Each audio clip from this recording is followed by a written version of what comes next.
So it's right after my procedure and I feel extremely crampy. Of course, because of the anesthesia, just kind of drowsy, but very, very crampy right now. So I'm just waiting to see how many eggs were retrieved, and then I won't know until in maybe a couple days how many will return viable.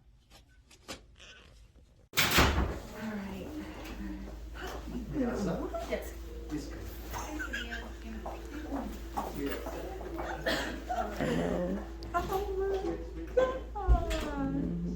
only prayed for 30. Look how small our prayers I know. Congratulations. Thank you. Is my phone out there, Simone? Yes. Thank you. Is that him right there? What was that? I don't even know that either, honey. Did y'all read the thing? What? 47 eggs. 47. Yes, we did. Oh my I know. She said, that's why you were so crampy. I'm like, so 47 eggs. Hi. Feeling good. Feeling good. You want some lotion? Girl, lotion and chapstick. Ashley, what a lotion at? Please. Look at Ashley. Ashley. Hey, that's the nurse, I said, I don't know if you're a woman of faith. She said, I am, and I said, are you sure? I said, but we've been playing for 30 plus days. We got them.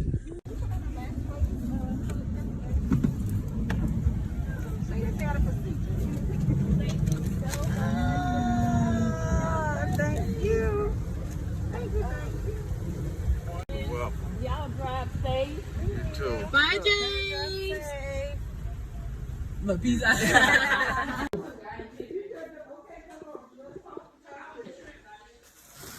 Okay.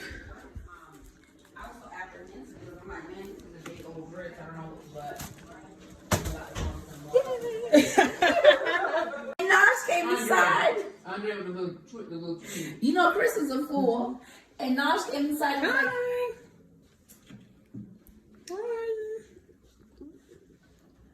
That's good.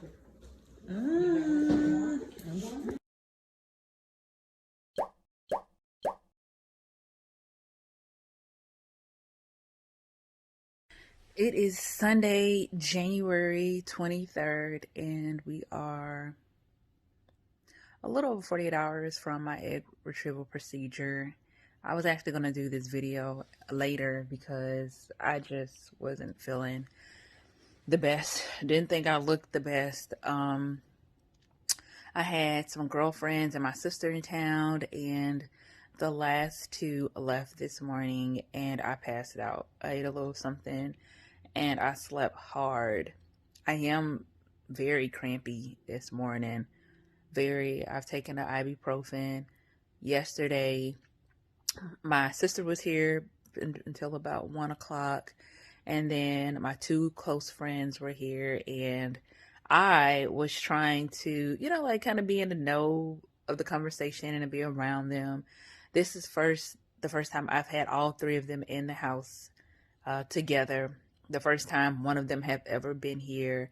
And I was really, really trying to take advantage of the bonding quality time with having such close friends and my sister here, but it was probably a huge mistake. I should have been resting in bed. I went from sitting at the table to the couch when I felt uncomfortable. I was standing at some point, and it definitely caught up with me by the end of the night. We were watching Power, and I went to bed in pain. So definitely a lesson learned. And when I say in pain, I was to the point where, even lying down on my side was too much. So this morning, still feeling very much bloated, very crampy. The nap that I took, it just was like I hadn't, really been sleeping. It was one of those naps like you're catching up. So today I do plan to, it's like 1 o'clock. I plan to really rest and be in the bed all day. I'm anticipating working tomorrow and kind of playing it by ear as far as my pain level with me having to sit. My manager has been extremely super supportive. So that's something that I'll give him a heads up at the beginning of the day just because I didn't expect to feel so crampy at this point of the recovery process. And I know everybody's body's different. And I've seen different women in support groups say that it wasn't just the next day for them. Now, when I went into the procedure, and I'll talk a little more about that because I haven't even said anything about how many eggs, but I went into the procedure based on the number of eggs. The nurse was like, that's why you were so crampy. So I don't know what that means as far as because of the number of eggs retrieved and me feeling crampy and in pain, especially prior to, like, it was so many that I was really bloated, and maybe that will also contribute to the fact that it will take a little bit longer. And the doctor said the same thing yesterday. He said based on the number of eggs, I would be very crampy, and that would explain, how bloated I was and the discomfort I experienced the night before the procedure. But I wanted to give a really raw video today just of how I'm feeling. It's painful. I've already taken ibuprofen. I looked at the time like, okay, when can I take another one? When can I take some more? Because it's painful just to sit up now. I'm hoping that I'll get some relief with laying down for the rest of the day. I really can't sleep all day because I need to be able to sleep tonight to go to work, to log into work tomorrow. But it is not it's a very, very crampy day. And I'm sure it's catching up with me because I probably could have rested better Friday. Just so excited to have them here. I did take a nap, but I'm sure I could have, done more and find another moment to maybe enjoy them. But I was so excited that I probably was just doing a little bit too much on my body. And it goes back to that being delicate with yourself and letting your body rest and heal and recover. So yes, this is 48 hours after the actual procedure, and I am very much so crampy, in pain, feel myself, holding my abdomen, um, and even, when I use the restroom, um, it's not even so much that, it's just really the crampiness, in the lower part of my abdomen. So I am gonna take the rest of the day to relax. I'll probably do another video because I do want to share just the experience. I wanted to kind of enjoy the moment of having so much support here. And, people, what do you need? What do you want to do? I'm so happy I had them here this morning, taking out the trash, helping me move luggage, helping me lift things that I would not have been able to do for over the next 2 weeks. So just being even intentional about not lifting anything heavy and trying to get certain things taken care of until I'm fully recovered. But yeah, we are 2 days out post-op of the egg retrieval procedure. I'm tired and like I said, crampy. So it's going to be a very self-care Sunday, relaxing, catching up on some shows. It is January 31st, and we are exactly 3 weeks from my first day of stem injections. So how has it been over the last week and a half since the egg retrieval process? I still am not sleeping well. I don't know what's that about. During the injection process, I think that I was just really anxious and excited, and I wasn't really sleeping, wasn't falling asleep early. And of course, that kind of rolled over into getting up a little bit later than I wanted to. The week of the retrieval, I was bloated, especially the last 4 days before the retrieval. I was bloated and just feeling heavy, so I didn't sleep really well. And then with the cramping after the retrieval process, not sleeping well. And here we are a week and a half later, and I still haven't got my sleeping pattern back together. So I'm not really mad about it though. I've been productive in the evenings, so it kind of helped me out, but not really sure how I tie that in with the sleeping. Maybe it's just still excitement. I'm not sure. But we are 3 weeks from the first night of injections. We're a week and a half out from the actual egg retrieval procedure, and how am I feeling? So I had a therapy session today. First therapy session since before the actual egg retrieval process started. And we really talked about just me minimizing this situation. And this is something I talked about with some of my friends and also my cousin. I thought about going into this process. I didn't want to be negative. I was praying for 30 plus frozen, mature, vital eggs that will be able to be frozen. But then I knew that this whole process was a risk. And you're not guaranteed. And being a part of some of the support groups and seeing some of these women, say we saw so many follicles and the doctor said there was so many eggs, and then they get to the retrieval and there's not that many eggs, and then they don't get enough mature eggs and they don't get to freeze, or the embryos, it's not what they expected. So although I wasn't being negative, I definitely was like, okay, I got to get through this cycle, and then I'll determine the next step, because you just don't know. You just don't know. So I do think that probably contributed to the lack of sleep as well. But hadn't spoken to my therapist. We spoke the Monday before I started my injections, and we talked today, and we talked about the minimizing and me minimizing this situation when it came to me being a part of these groups. Some of these women, have been going at this infertility journey for years. Some women have gone through multiple cycles within the last 6 months. One woman actually, I want to say August, but I'll just say within the last 4 or 5 months, like this was her third or fourth cycle. And just thinking about how much it was on my body, I could not imagine just going through this over a 4 or 5 month period. I don't, I know that everyone are a different phase. She may have been married. She may have been ready potentially to have a sperm donor. She may have not even just gotten enough to make her feel comfortable that in the future, if she wants children, then she has a certain number that, that she can rest well. And I compared myself a lot to other people, which probably wasn't right, because I minimized the experience for myself. And what I mean by that is, this is my journey. We're all on different journeys. Some women are more fertile than others. Some women, fertility journeys look completely different. Some, it may take longer. And just because there is a possibility of a higher chance for myself, or just because my result for 47 eggs to be retrieved, it doesn't mean that I have to take away from my story and what I want to share to other women, even if it's some of these women that have been on this same journey and they're on their fourth cycle.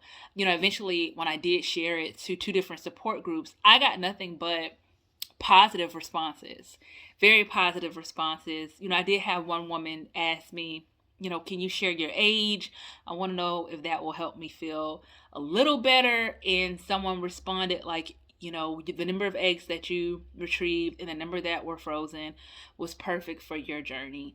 And I had to chime in after, like, you are absolutely right. That is so well said, because, when you want something so bad, then it's easy to compare, oh, she got 10 or she got 20. Why not me? But then when you think about minimizing the situation, you make yourself small, right? Like, I prayed for 30 plus eggs. Like, that was my prayer. At first it was, we're praying for 20 plus. And then, like, I believe it was the day of my first injection, I'm like, you know what? I'm praying small. Why am I praying so small? Because I'm seeing some of the results that other people have gotten. I was like, you know what? we're going to pray bigger. Like, I want 30 plus. And that was like the day of or the day before the actual injection started. But it minimized my experience and my journey and what I wanted and what I was praying for. And it wasn't fair to me. And I know as women and Black women, we do this a lot. You think about comparing, it's always negative for, maybe jealousy or envy that you kind of think of. Looking at someone else and it's that why them, not me. But then when you minimize the situation, you also compare. And that's what my therapist and I were talking about. Like, you're comparing her journey to yours, or you were comparing what you were reading to your journey, and it's completely different. So you were afraid. There was a fear of sharing your experience because either you didn't know how it would be received, how it would make someone else feel. And I think some of that was too. It was the empathy for other women that I saw had just been going through this for a while, or talking about, telling their husbands that you deserve a wife that can give you a baby, or having to, get an egg donor because they are not producing quality, mature eggs, or maybe at this point they're not producing anything. It was just so many things. And I think it was, I didn't want to hurt someone else's feelings because I knew what they were going through, but it was so good for me and my therapist to talk about, like, but I can't minimize me in this situation. And I caught that even before I posted it. I was like very hesitant about posting it a few days after the retrieval. And then I got so many great responses, like, holy cow, you produced that many, or wow, you had to really been feeling very bloated and moving really slow. Hope you're resting. Like, it was just overall really, really good responses. And I share that to say that we're all on different journeys when it comes to fertility, infertility. A lot of us probably don't even know where we stand with fertility. And I know before I decided to move forward with freezing my eggs, I never even thought to ask, my gynecologist, like, can I actually conceive, where I am with my fertility? None of that came to mind. And just talking to, my sister and some of my close friends, well, we know a lot of women who, have birthed many children. They may have 3 or 4, or we're in environments where we just don't hear people talking about infertility. So when you do hear it, you feel a little bit more empathetic because it's not something that you're hearing people talk about. And it's almost like I was walking not on eggshells, but I was reading everything they were posting. I was soaking in all the information, but kind of holding back that part, which was me sharing my story and where I was and what I was trying to do. So even though the group was what I needed, I'm not going to take away from that. It's absolutely what I needed through this process because I didn't have anybody else that I could relate to, that I could talk to. The questions about, any diet restrictions, did people eat anything specifically before, during the injection process, the follow-up question after the retrieval, when I started bleeding again, like, is this normal? I'd already spoken to the nurse, but I wanted to get someone who actually gone through the process, and just hearing feedback. Like, the group is what I needed. I won't take away from that, but it's the minimization that why I take away from myself and my experience, due to another woman's challenges. And as women, we want to empower each other and be encouraging. And I just think from this experience, I've learned that this egg freezing journey, or at work, or my personal life, like, don't minimize what you have going on, right? Before I even found out how many eggs retrieved, don't minimize the process. Don't minimize the results, because even though you may feel like, you want to compare yourself to someone who may have not had those results as you, but you can inspire someone else, or you may have an impact on someone else. And not only that, like, you don't want to be in situations where you make yourself smaller than what you are. And that's something I just like, I don't know. I asked my therapist, I was like, what's wrong with me? Can you tell me, like, what's my issue? What do I have going on? And it just made me realize that maybe I've just got a really big heart, or I'm always so mindful of everyone else. And that's so good when it comes to thinking about self-care and boundaries. But I'm always so mindful of everyone else that in this one situation where was a huge, huge moment for me, I still was considering everyone else and their feelings and not really even taking it in to think about my feelings and how excited I was for 47 eggs retrieved, 32 frozen. Like, that exceeded what I was praying for.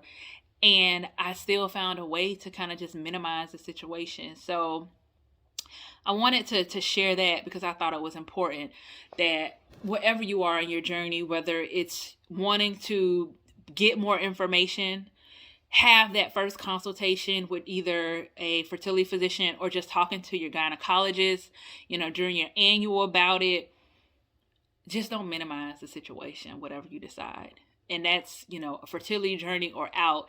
Like, you don't minimize anything that you do. Don't make yourself smaller than what you are or what you're going through or your journey. You got enough people that probably would do that, but you want to be your biggest cheerleader. And you also want to be the person that one thing I say, I feel like I know for sure is, like, Jessica is going to treat Jessica the way Jessica needs to be treated. Like, if I can't depend on anyone, it should be Jessica.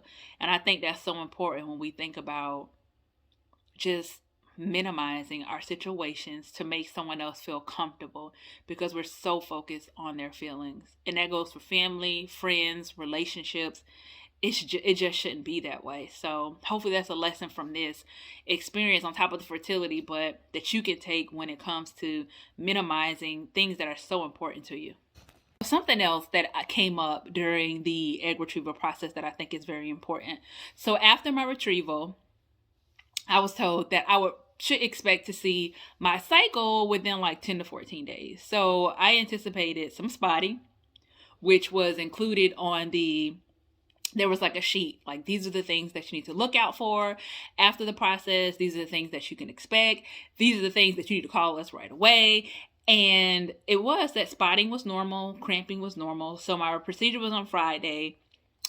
I cramped some on Friday, cramped and spotted some on Friday and Saturday, but like nothing serious. In one of my other videos, I talked about, I had friends in town, and my sister, and I was really trying to like be in the know with them. What are they doing now? What are they down there giggling about, or what's so funny?